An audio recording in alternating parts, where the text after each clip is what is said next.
Welcome back to the Ken Coleman Show. Let's go to Seattle, Washington now, where Stephanie joins us. Stephanie, you're on the Ken Coleman Show. Thank you so much for having me. I'm just super excited. I found your resources online. Well, I'm excited to talk to you. What's going on? Just to give a brief overview, the past 20 years, I've had the benefit of developing a crazy wide range of skills. It's allowed me to stay home with my kids. I've helped my husband start some small businesses. I've had a small business. After that, I did 10 years of varying admin and management roles. So I guess I'm in the point where I'm very wide, but not very deep in my skills. And I'm in my zone when I'm, working with challenges and given space to combine creativity with my joy, which is like creating order, systems, or transforming things. So, I'm just super grateful to have your expertise. Honestly, I've been looking through your resources and I just love your heart for talking with people. Thank you. So what specifically can we dive into here? How do I help today? Right. So, given my background, how do I narrow down a path forward, whether it's a job or training, so that I can work towards a career that's more fulfilling or aligned with doing what I love, so I can maybe become an expert instead of continuing to go wide? Okay. Well, I think we first have to land what it is that would be an amazing day. And what I mean by that is if I'm using what I do best, talent, to do work that I really enjoy, passion, to produce results that really motivate me, mission. So that's my methodology. You're new to this, but that's the idea. So if I can spend 75% of my day, that's just a rule of thumb, using what I do best to do what I enjoy, to produce results I care about, we want to narrow that down. We want to write that sentence. And if we can write that sentence down, if you've taken my Get Clear assessment, I don't know if you have or not, but yes, I did. Oh, well, then we've got a purpose statement. So what we want to do is we're going to look at that purpose statement, and now we're going to go, okay, that's a high-level job description. Now, once we figure that out, and you've got that purpose statement, we'll walk through that in a second. But now it's just a function of going, all right, what type of work am I going to land on? In other words, there's 4 types of work. There's people-focused work. There's process-type work. There's ideas-focused work. And then there's objects or things. And so when we look at your purpose statement, I think it'll be very clear. And so then we lean into that and we go, oh. And so I figure out where I'm landing, and then the expertise gets picked after that. Does it make sense? The expertise reveals itself after we know, what's my niche? What's my role? Does it make sense? Yeah. All right. So read me your purpose statement really slow. Great. Okay. I was created to have discernment, compassion, and imagination. All right. Hold on. Discernment, compassion, and imagination. Those are her top 3. Those are your top 3 talents, what you do best. Okay. Yep. All right. Next, passion. Top 3 passions. Work she loves. My passions: advising, solving, and finishing. Advising, solving, and finishing. Okay. All right. And your missional result, top 1. It says influence by producing change and progress. Okay. And when you read that, so you're supposed to use your talents of discernment, compassion, and imagination to do the work of advising, solving, and finishing, to produce influence. How does that hit you? I feel like it's probably 85% accurate. Okay, what's off?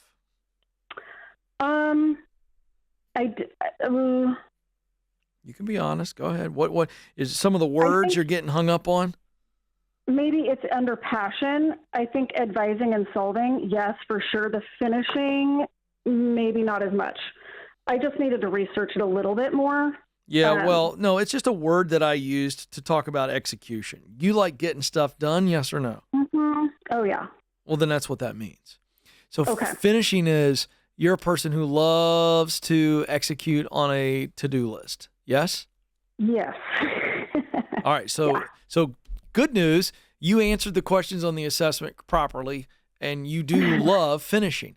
That's all that finish. It's me trying to put a label on a word that means just get her done, right? Yeah. Okay. I would have checked that for sure. That's all right. So when I look at this, I see discernment as so we want to look at your talents as power tools. The clues to where you could become an expert are, by the way, on this top line.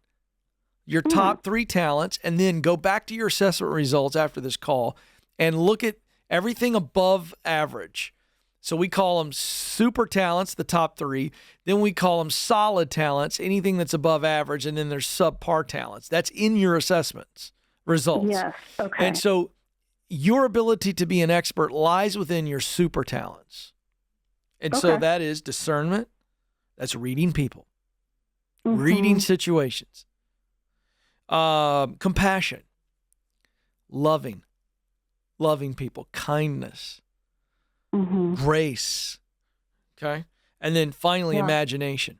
That's just creativity off the charts. Imagining new ways, new solutions, new opportunities, imagination. So as it relates to wisdom, reading people, loving on people, and creating new ideas or new opportunities, those are your superpowers. You agree with that? Yeah, I do. That's where you can become an expert. So then we go down and we look at, the work of advising, solving, and finishing. So the way I look at that is I see a lot of people and process. I think you lean heavily towards people-focused work. That's where the discernment comes in and the compassion, the advising and the solving. I think it's people problems you want to solve. Is that true or false? I guess if we can apply that to a job, that's where it gets a little confusing for me. Well, let's not apply it to the job. Just you're already starting to think on me. If you just answer from your gut, do you like solving people problems or process problems more? During a workday, you solving process problems, which involve people, by the way, because I see people and process in this. So that's both. It's both, but I'm saying probably it's more people. You lean more towards people with a little bit of process. Am I right?